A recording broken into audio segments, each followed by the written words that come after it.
The Hen Who Wouldn't Give Up. I'm going to read the first 3 chapters. Hilda was a hen, a small brown speckled hen, and she lived on Biddock's farm in a village called Little Dollop. Hilda was very excited. Her auntie had just hatched out 5 baby chicks. Hilda was dying to see them. The trouble was, her auntie lived in Muchwallop, and that was 5 miles away. How was Hilda going to get there? It's too far to walk. She sat in the favourite spot under the hedge and had a good think. Suddenly, Hilda perked up her head. Of course, she would have to get a lift. She squeezed through the hedge and hurried down the muddy lane from the farm. There'll be lots of cars and things on the main road, she said to herself. I'll be in Muchwallop in no time. Won't Auntie be surprised to see me? But when Hilda reached the road, there was nothing in sight. Perhaps I shall find something further on, she thought, and set off in the direction of Muchwallop. She was in luck. Just around the corner there was a row of cottages, and parked in front of them was a big green lorry thing. It was rather an odd box-like shape with an open half door at the back. Hilda hopped onto this and peered inside. She could not see very clearly, but it seemed to be full of torn packets and ashes and old tins. It smelled very nasty. Still, this was no time to be fussy. Hilda hopped daintily down and settled onto an old cornflake packet. There were a few cornflakes left in it too. Hilda was very fond of cornflakes. She was just finishing the last one when she got a terrible shock. There was a great clanging and banging, and then a shower of horrible things was poured on top of her. She was battered and bumped by rotten apples and sticky baked bean tins and spiky fish bones. Ugh! All sorts of unspeakable things. Hilda was too shocked to squawk. She thought she was going to be buried alive.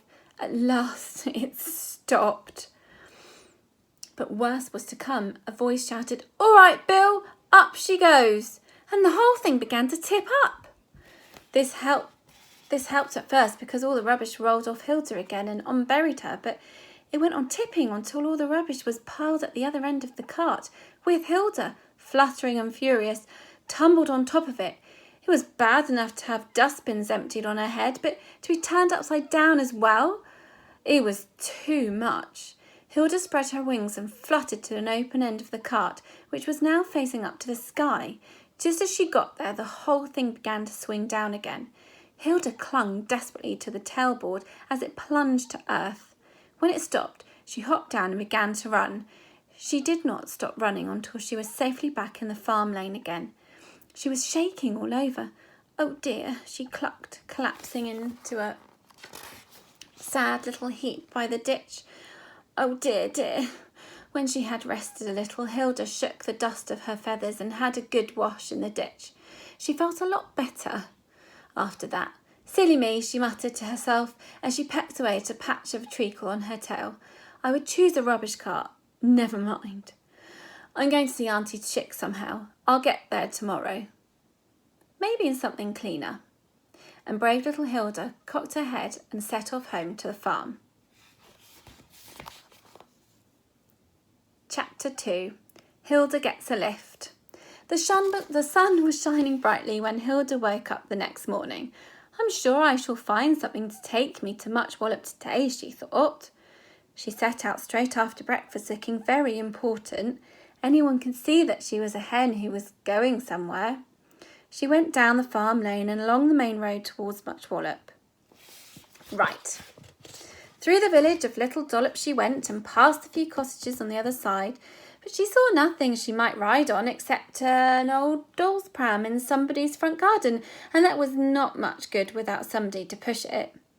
Then she saw the very thing. It was big and red, shining in the sun, and the driver was just getting into it. There was no time to dither. One thing was certain, it was not a dust cart, and after her terrible experience of the day before, that was all that mattered to Hilda. She would ride on this. The extraordinary thing was that a lot of other people seemed to have the same idea. Several men jumped onto it at the same time as Hilda. Men with shiny helmets.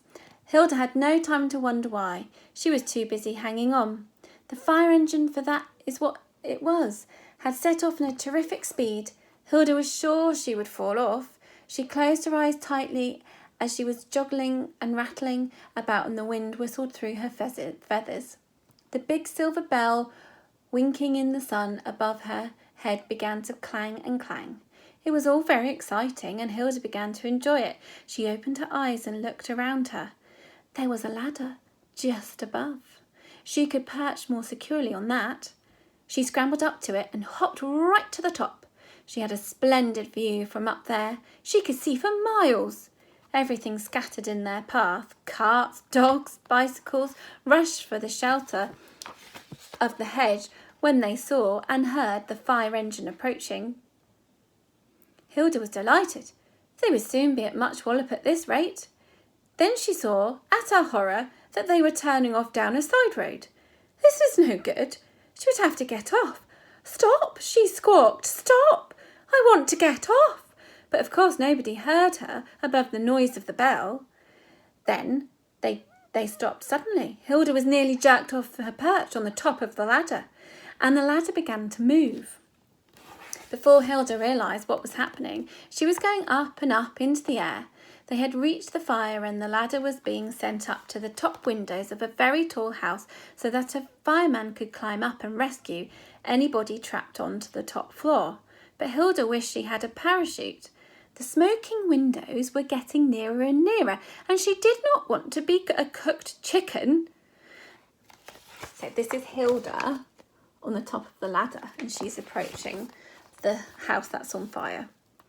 Then the ladder came to rest against the side of the house, and Hilda was relieved to find that she was not to be tipped right into the fire. She heard someone coming up the ladder behind her and was just going to look round when whoosh! A column of water hit the wall beside her, and she was drenched. "Oi!" shouted a voice behind. "Watch what you're doing with the houses down there. It's not my bath night." Then the fireman saw Hilda, a little huddle of wet feathers hunched at the top of the ladder. "Hello," he said. "What are you doing up here, young lady?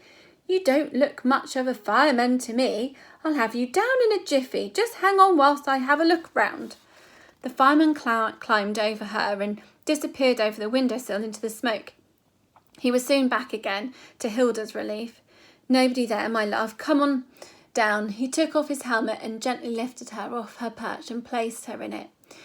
She was settled and grateful and comfortable for the ride back to earth again. It was really awfully kind of him, particularly as she was so wet. Hilda said thank you. In the only way she knew, she laid a nice brown egg in his helmet. He felt it there when he put his hand in to lift her out. "Well, I'm blessed," he said, drawing it out. "Thank you, love. That will do fine for my tea." "What have you got there?" asked another fireman, coming over to look. The fire was out and the firemen were getting back on the engine to go home. "Good heavens, it's Hilda from Bittick's farm over Little Dollop Way. We'd better take her home."